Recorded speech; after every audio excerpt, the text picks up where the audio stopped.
Je fais le clap.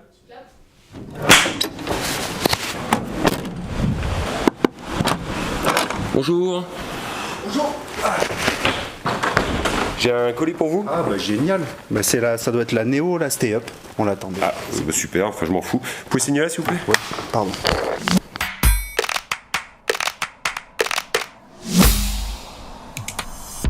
Donc elle est annoncée à 1,8 kg et on vérifie 1,8 kg. Donc avec la mouche de protection et l'accastillage, donc les mousquetons. Là on est quand même sur un volume relativement réduit, c'est-à-dire que ça on est capable de le rentrer dans un sac classique avec une voile classique, pas besoin d'avoir une voile de petite taille ou spécifique à la montagne. Donc c'est nickel. Donc je vais commencer par vous parler des poches de rangement sur cette Stay Up de Néo. Donc dans un premier temps on a la poche traditionnelle dans le dos, ici, qui n'est pas très importante, mais on arrive à ranger un sac, un classique, vraiment sans aucun souci. On va retrouver une deuxième poche de rangement au niveau de l'assise, sous les fesses, pour pouvoir voilà, mettre soit une doudoune, soit mettre un petit peu de rangement. Si après vous avez besoin de davantage de rangement, ben là on n'aura pas d'autre choix que de dégager la protection et puis de bourrer par exemple un sac de couchage ou une tente. Tant que c'est pas rigide, il n'y aura pas de souci, quoi.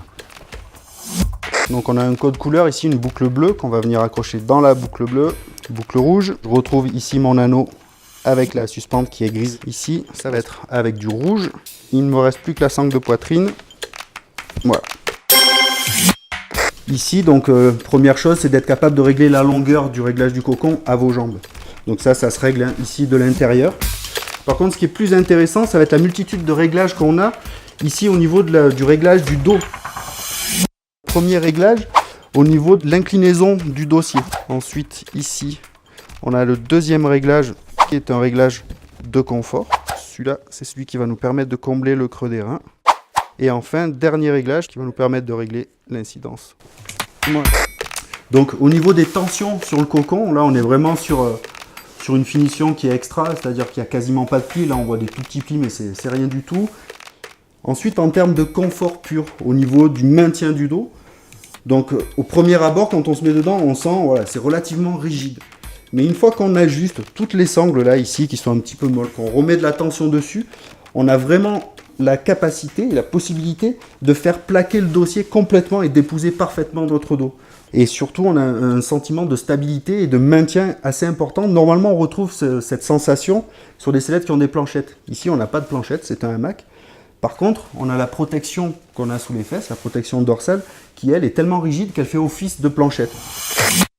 Le montage du parachute de secours est vraiment simple hein, sur cette sellette, on ne peut pas se tromper, c'est-à-dire qu'on a dans un premier temps les petites sangles noires pour retenir la poche du container. Hop, que je vais attacher tout de suite de l'autre côté. Et ensuite, on va avoir l'élévateur hein, du parachute de secours, parce que en fait, on va monter les élévateurs du parachute de secours sur le même mousqueton que les élévateurs de la voile. Maintenant, on va essayer de voir comment ça se passe une fois qu'on a fait secours, s'il y a besoin.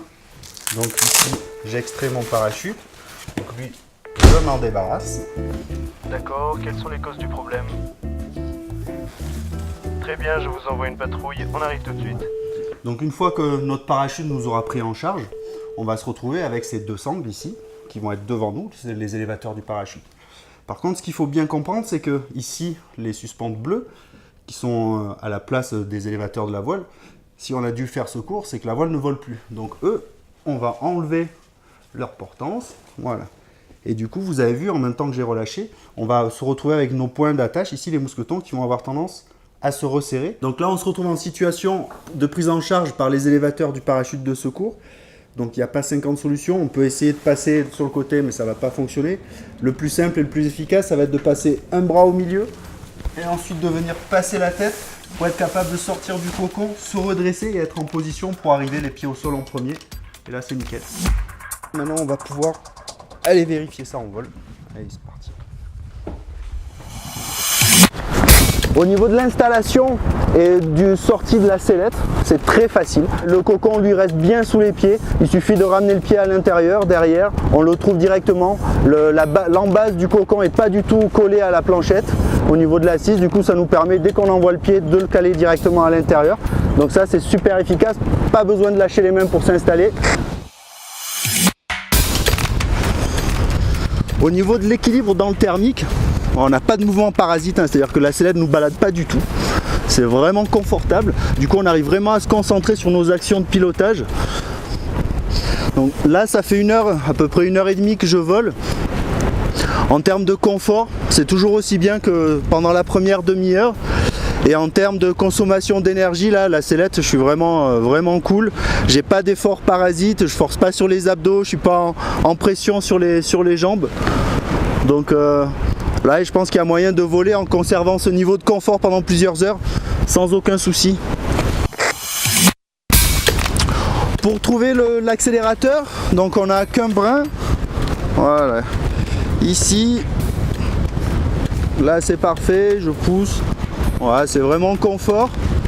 On le trouve assez bien. Il n'y a pas de souci. La position une fois accélérée, ça a tendance encore à nous combler un petit peu le creux qu'on a en bas du dos. Donc c'est vraiment super confort.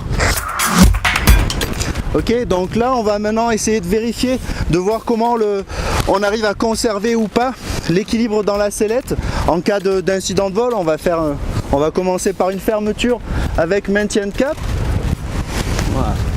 Donc là, la sellette est super équilibrée. Donc je garde, allez, j'ai 10 cm de frein, j'arrive à trouver mon appui sellette côté ouvert. Voilà, là-dessus, il n'y a pas trop de soucis. On n'est pas aussi confortable que sur une sellette assis, mais on garde quand même un bon niveau d'équilibre. Donc c'est plutôt confortable. On va maintenant se faire un décrochage. Donc là, je replie les jambes, j'écarte les genoux au maximum. Voilà.